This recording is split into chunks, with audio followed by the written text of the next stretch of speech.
भीषण गर्मी के टॉर्चर के बीच ऐरोली में बिजली की भारी कटौती को लेकर आज ऐरोली प्रभाग क्रमांक 3 की शिवसेना की नगर सेविका वैशाली पाटिल सह नगर सेवक आकाश मडवी, नगर सेवक राजू कांबळे, नगर सेविका पूजा पाटिल, नगर सेवक साहिल चौगुले, पूर्व नगर सेवक राजू पाटिल एवं सह संपर्क प्रमुख एडवोकेट रविंद्र पाटिल के नेतृत्व में जनता का गुस्सा महावितरण अधिकारियों पर फूट पड़ा। कई दिनों से अंधेरे में डूबे ऐरोली प्रभाग क्रमांक 3 के नागरिक और स्थानीय नगर सेवकों ने आज सीधे वाशी स्थित महावितरण दफ्तर पर धावा बोल दिया। पारी का ग्राफ आसमान छू रहा है और ऊपर से महावितरण की ये लापरवाही। ऐरोली का शिव कॉलोनी इलाका हो, ऐरोली गांव कोळीवाड़ा, समता नगर, सेक्टर 19-20, साईनाथ वाड़ी, वीट भट्टी या फिर सेक्टर 1 और 2, हर तरफ जनता त्रस्त है। हफ्तों से बार बार बत्ती गुल हो रही है। बच्चे, बुजुर्ग और छात्र इस भीषण गर्मी में तड़पने को मजबूर है। बार बार आ रही हाई लो वोल्टेज की वजह से लोगों के घरों के कीमती इलेक्ट्रॉनिक सामान फूंक चुके हैं। स्थानीय जनप्रतिनिधियों ने कई बार लिखित शिकायतें दी, लेकिन जब कुंभकर्णी नींद में सोए महावितरण प्रशासन ने सूद नहीं ली, तो आज नगर सेवक और नागरिकों के सब्र का बांध टूट गया। आक्रामक हुए नगर सेवकों समेत गुस्साए नागरिकों ने अधीक्षक अभियंता दीपक पाटिल को उनके कैबिन में घेरा और तीखे सवाल दागे। जनप्रतिनिधियों और आक्रोशित जनता ने महावितरण के सामने अपनी 4 सबसे प्रमुख मांगे रखी।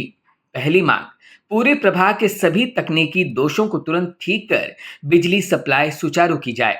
दूसरी मांग, शिव कॉलोनी में नए ट्रांसफार्मर के लिए नवी मुंबई महानगर पालिका ने जगह दे दी है, वहां बिना किसी देरी के नया ट्रांसफार्मर लगाया जाए। तीसरी मांग, पूरे क्षेत्र में जरूरत के अनुसार नए ट्रांसफार्मर, बिजली के तार और अन्य जरूरी तकनीकी सामान तुरंत उपलब्ध कराया जाए। चौथी मांग, प्रभाग में बिजली से जुड़ी समस्या के लिए 24/7 लाइनमैन की व्यवस्था। इन मांगों को मान्य करते हुए अधीक्षक अभियंता दीपक पाटिल ने 15 दिनों में इस दिशा में कार्यवाही शुरू करने का भरोसा दिया। नगर सेविका वैशाली पाटिल ने आक्रामक भूमिका अख्तियार करते हुए साफ चेतावनी दी कि अगर ऐरोली की बिजली समस्या का स्थायी समाधान नहीं हुआ तो यह सिर्फ एक घेराव नहीं रहेगा। अगली बार महावितरण प्रशासन के खिलाफ सड़कों पर इससे भी ज्यादा उग्र और तीव्र आंदोलन छेड़ा जाएगा, जिसकी पूरी जिम्मेदारी महावितरण की होगी। आज आम्ही दीपक पाटील सरांना भेटलो। खूप रोष होता जनतेचा। रोज त्यांना लाईट जाते, रोज त्यांना त्या लाईट गेल्यावर त्या परिस्थितीचा सामना करायला लागतो। प्रत्येकाला आपल्या सकाळी उठून कामं असतात, काही शिक्षणासाठी मुलं अभ्यास करत असतात आणि रोज 10 ते रात्रभर म्हणजे आम्हाला त्यांचे कंटिन्यू कॉल येतात की आमची लाईट गेले। आज आम्ही 4 नगरसेवक एकत्र जमून शिव कॉलनीतला ट्रान्सफॉर्मर बदली करा आणि तिथे लोकांना जो त्रास होतोय त्यातून त्यांना मुक्त करा असं आम्ही त्यांना आश्वासन दिलंय। त्यांना आम्ही सांगितले की तुम्ही लवकरात लवकर त्याचा पाठपुरावा करून ते करून द्या। तर त्यांनी आम्हाला आश्वासन दिले की येत्या 15 दिवसात आपण ते करूया। आम्ही 15 ने आम्ही 20 दिवस दिले की तुम्ही नक्कीच याचा पाठपुरावा करून जिथे शिव कॉलनीतल्या जनतेने जागा दाखवली आहे तिथे त्यांना तिथे ट्रान्सफॉर्मर द्या, तर त्याचं सार्थक होईल। हे आलेला आम्ही आहे तिथे। तसंच एक प्रॉब्लेम आमच्या ऐरोली गावात सुद्धा आहे, तिथेही असेच रोज विजेचं प्रॉब्लेम आहे। तिथे तेही आम्ही निवेदन दिलं आहे की तिथे पण जे ट्रान्सफॉर्मरची जागा गावातले सर्व जनता सांगते तिथे लवकरात लवकर ते ट्रान्सफॉर्मर बसवण्यात यावं, ही अशी आम्ही हात जोडून त्यांना मागणी केली आहे।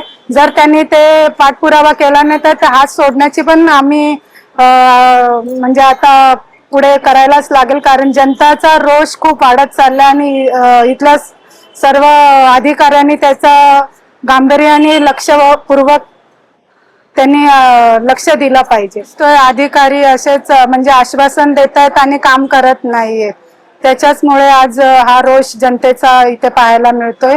आता गेल्या वेळेस काय झालं ते आम्हाला माहिती नाही, पण आम्ही आज नगरसेवक होऊन 4 महिने झाले आणि याचा पाठपुरावा आम्ही सातत्याने करतोय आणि त्यांनी केलं पाहिजे, हीच आमची मागणी आहे। माने सर हे आपल्या ऐरोलीत लक्ष देतात कुठे लाईट गेले। आम्ही वारंवार तिथे पत्रव्यवहार केले, जनता गेले तिथे, त्यांना सगळेजण प्रॉब्लेम सांगतात, पण त्यांचा फक्त हा करतोय चाललंय याच्यावरच फक्त आश्वासनच आहेत। ते बोलतात की इथे आम्ही फाईल दिले, पण आम्ही आज इथे येऊन बघितलं तर ते बोलतात की अजून काहीच असं हे नाही, ते कोणाच्या दबावाखाली चाललंय ते आम्हाला माहिती नाही, पण जनतेचं आता हा रोष लक्षात घेऊन माने साहेबांनी पण याच्या पुढे नीट लक्ष देऊन काम केलं पाहिजे आणि लोकांना समाधान केलं पाहिजे. Bureau input EW network.